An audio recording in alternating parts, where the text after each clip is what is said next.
under cover of storms, 8, 12 Marines paddling across in rubber dinghies and landing, hiding in the bushes and ambushing Russians and clearing out positions and then disappearing back into the reeds.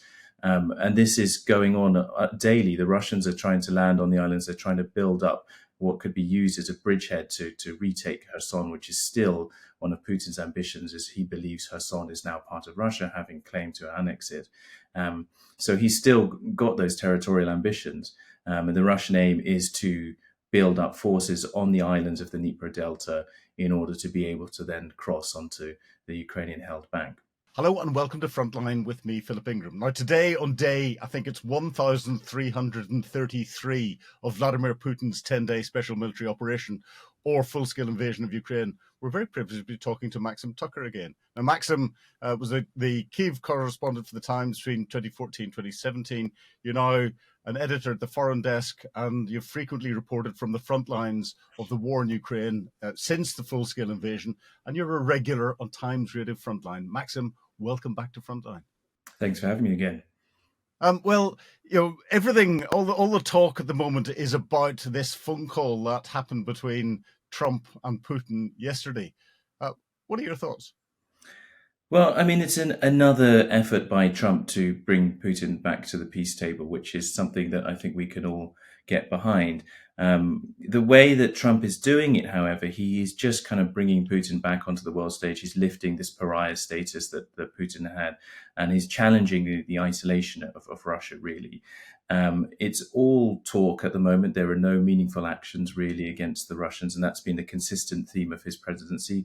Threats, coercion, but actually he's not actually doing anything to bring the Russians to the table. And he said again after this talk that it's not the right time for sanctions. It's clear that Donald Trump does not want to impose sanctions directly on Russia. In fact, if anything, he wants to start lifting sanctions, and some of those sanctions against oligarchs, friends of Putin, have in fact been lifted or allowed to expire during his term.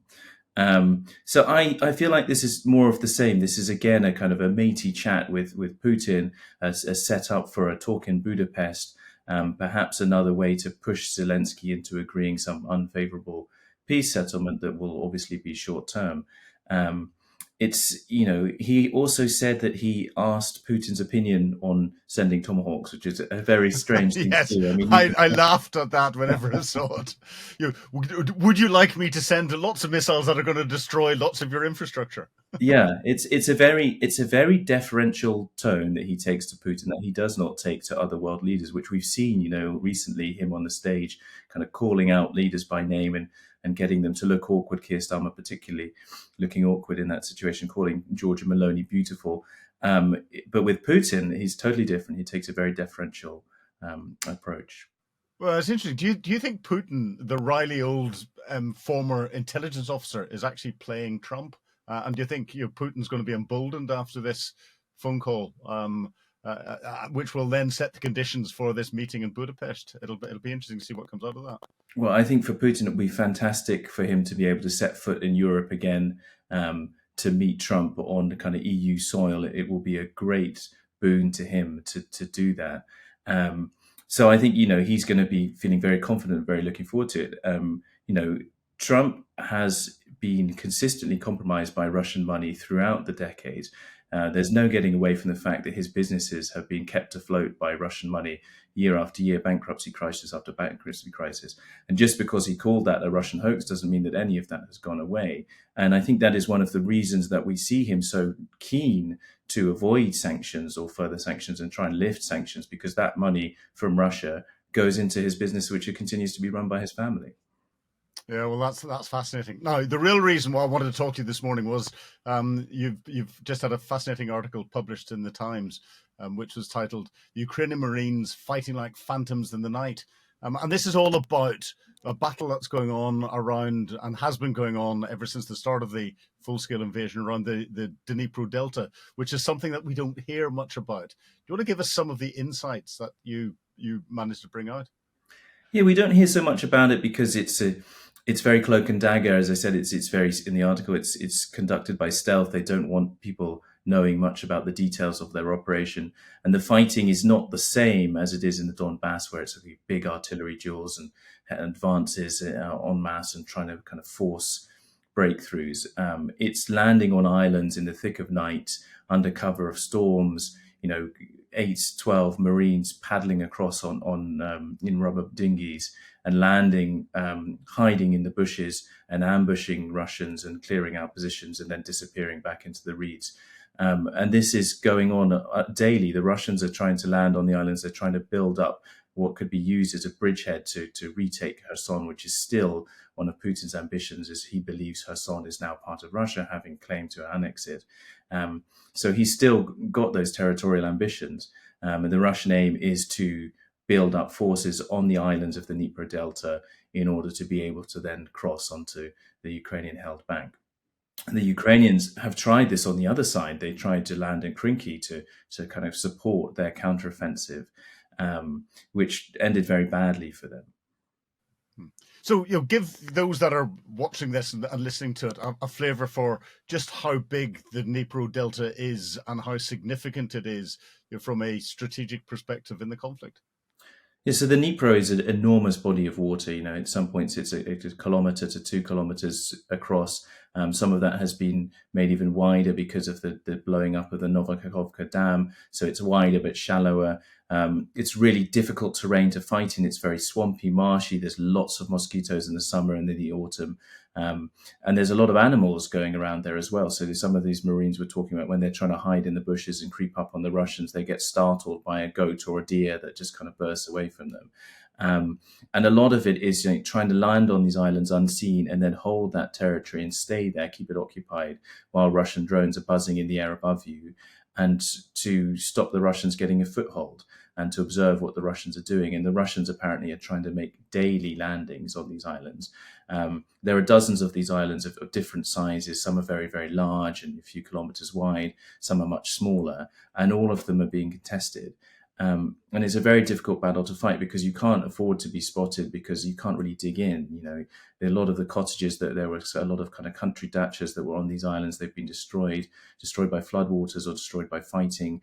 And if you try and dig in, you just meet the water level almost immediately. So Marines get kind of left sitting in wet holes when they're under fire because they have no option but to do that.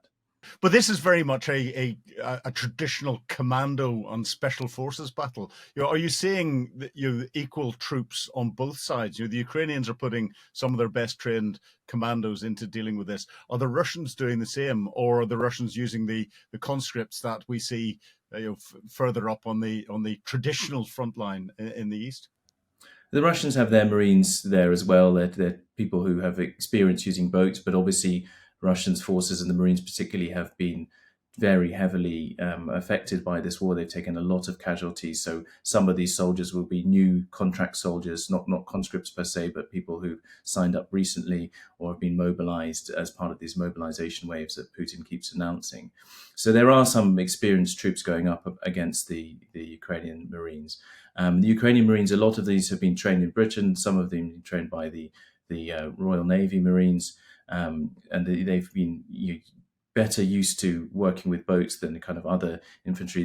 The brigade that I actually spoke to, they'd been pulled out of fighting in the Donbass in Turetsk, and they'd been nearly decimated, this Ukrainian brigade, and reformed as a coastal defense brigade. Some of them had trained in the UK as part of Interflex, their kind of regular infantry training.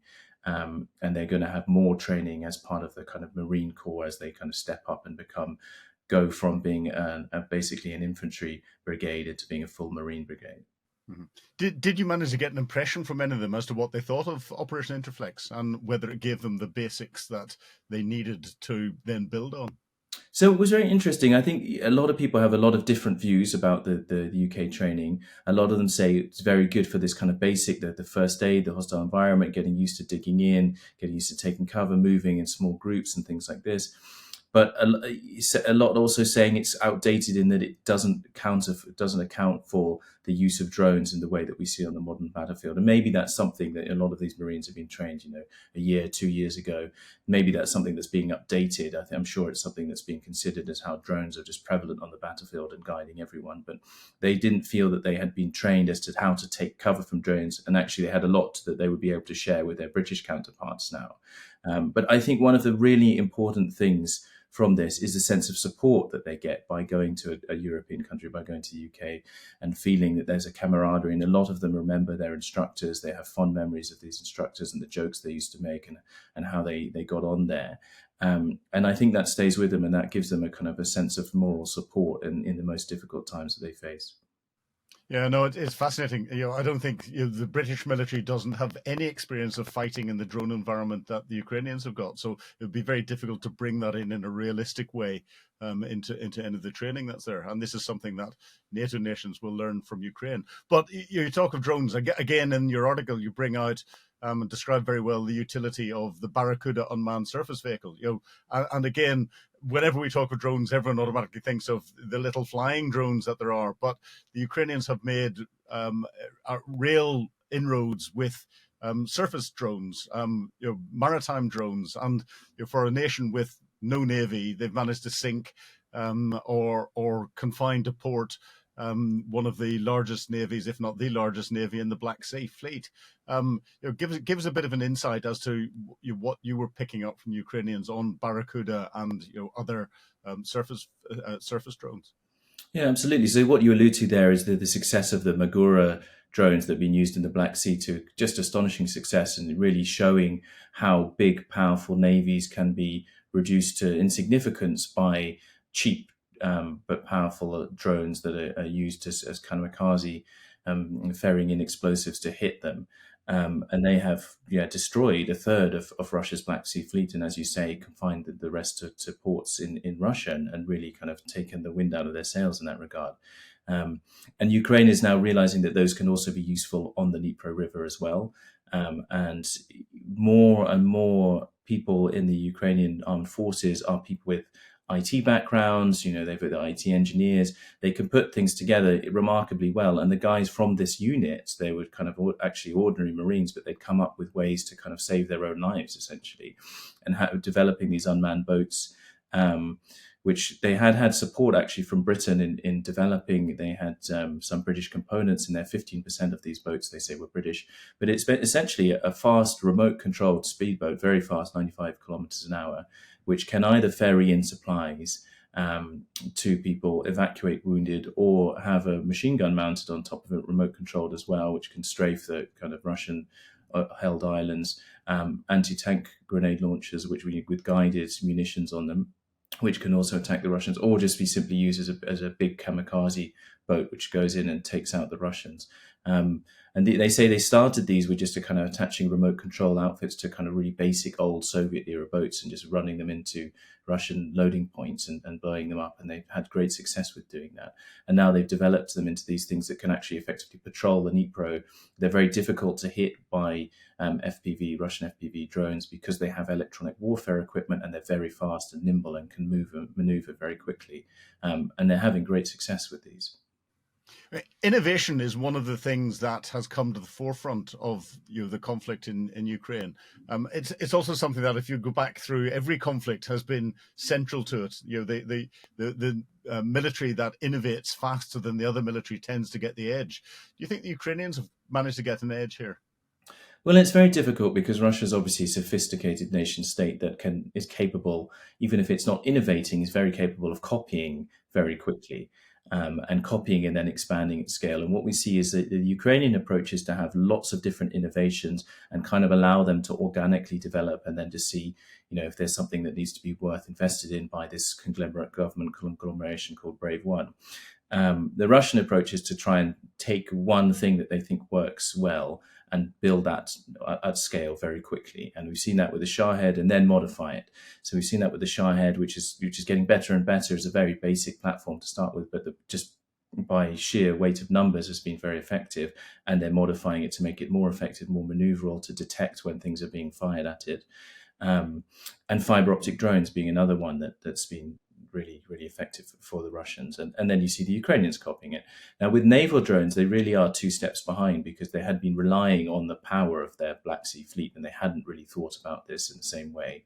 And they seem to still be struggling to adapt and develop naval drones. And the Ukrainians say the Russians are just two steps behind us here. They can't keep up. I'm sure it is a matter of time before we see Russian naval drones in the Black Sea and then maybe in the Dnipro River Delta. But for the time being, the Ukrainians have the upper hand in this regard. But then again, if we're looking at the targets, the Ukrainians have got fantastic targets. The Black Sea Fleet. There is no Ukrainian Black Sea Fleet for the Russians to target with drones, so maybe that's why they didn't develop those capabilities. But it's interesting to see some of the pictures that you had in the article had they're unmanned drones, but sea drones, but there were Ukrainian troops using them to transport themselves out to the islands or to get into favorable positions. Are we seeing this level of hybrid warfare where unmanned systems are now being used to help move men and material around? Absolutely. I think it's still key, infantry is still key because they have to hold territory and there simply aren't, you don't have numbers of these kind of unmanned ground vehicles. They're not so reliable. They can't necessarily pass your intelligence back in the same way as troops on the ground. And it's still the big reliance is on infantry to take and hold territory. What these drones can do is they can support by attacking the Russians, particularly as they try and land, by ferrying equipment across. And particularly there's a different version of the Barracuda, which is a kind of low silhouetted cigar-shaped boat, which is bulletproof, and you can load your wounded troops in and bring them back. And it was one of the things that I noticed when I was talking to Marines who'd landed during the Krinky operation, where Ukraine tried to reach the other side of the Dnipro and create a bridgehead there, which they would use to push all the way to Crimea was the original intention. The logistical issue was huge for them. They just couldn't keep resupplied, and it was the boats being hit time and time again. They were losing a lot of guys going backwards and forwards across on these boats, and they just ran out of boats very quickly. And that was the major struggle for that operation, just not having enough boats. So having drones like this that you can kind of mass produce, and you don't have to have a driver, you don't lose your driver every time that they get hit. That is a big plus for the Ukrainians, and I think that if the operation in Krinky was carried out against day, it would probably look very different. Mm-hmm.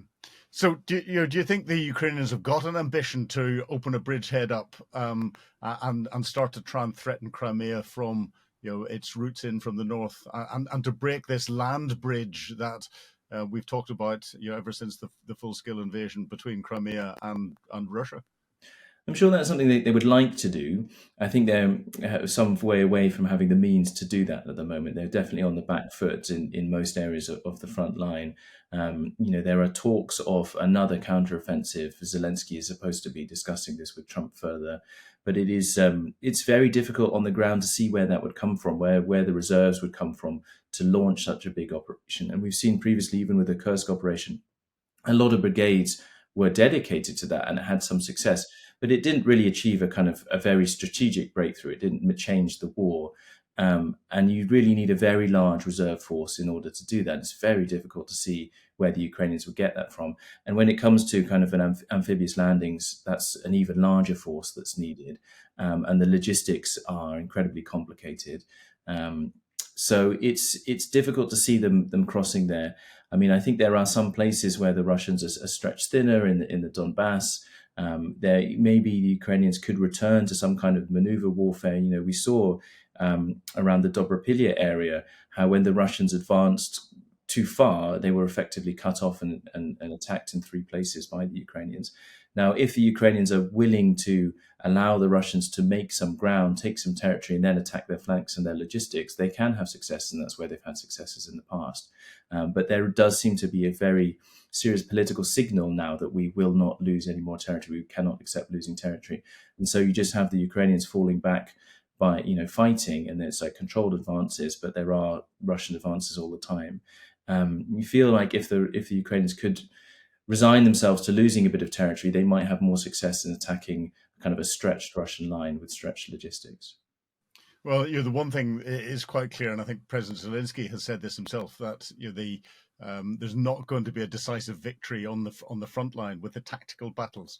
But we're seeing Ukraine expand from the tactical battles to trying to attack Russia at what, from a military planning perspective, we describe as the operational level, the ability to continue to sustain the tactical war by attacking the logistics, attacking the command and control, attacking the financing for the war, and the Flamingo missiles coming in and other drones attacking Russia's oil infrastructure. Do you think that's the right tactic? I think it's an inevitable tactic, and I think it's an effective one.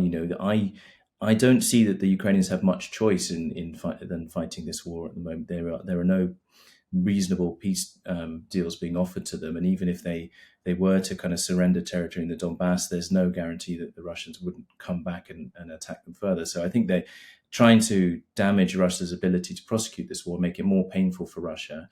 I think it's the right strategy. I've been on some of these deep strike missions, the long range drones, when they launch them from airfields, and it's incredible to watch. Having a dozen aircraft remote controlled flying off. They take off with a car driving behind them, and the operators helping to guide and take the drone off into the air. We've been in the car when they're doing that, when they're lifting off into the air, and it sounds like something from a Second World War movie, because there are all these massed propellers in the air going off like a squadron going off to attack Russian positions. It's really quite incredible. And the Ukrainians are capable now of mass producing these. And we've seen something like 45 major oil and gas terminals being hit by Ukrainian drones. That is going to have a big impact on Russia's bottom line. And these are things that they can attack with relative ease, because they're such big installations, and it's much more difficult to attack kind of hard military targets. So as long as they can keep doing that at some kind of relatively effective cost, I think that, with zero losses for them in doing it, just loss of drones and material, it's a good tactic for them. It's something they will continue. And we're coming close to the end of our time, unfortunately. But what are you picking up as the resolve amongst the Ukrainian people, amongst the Ukrainian military? Are they still behind having to fight this war?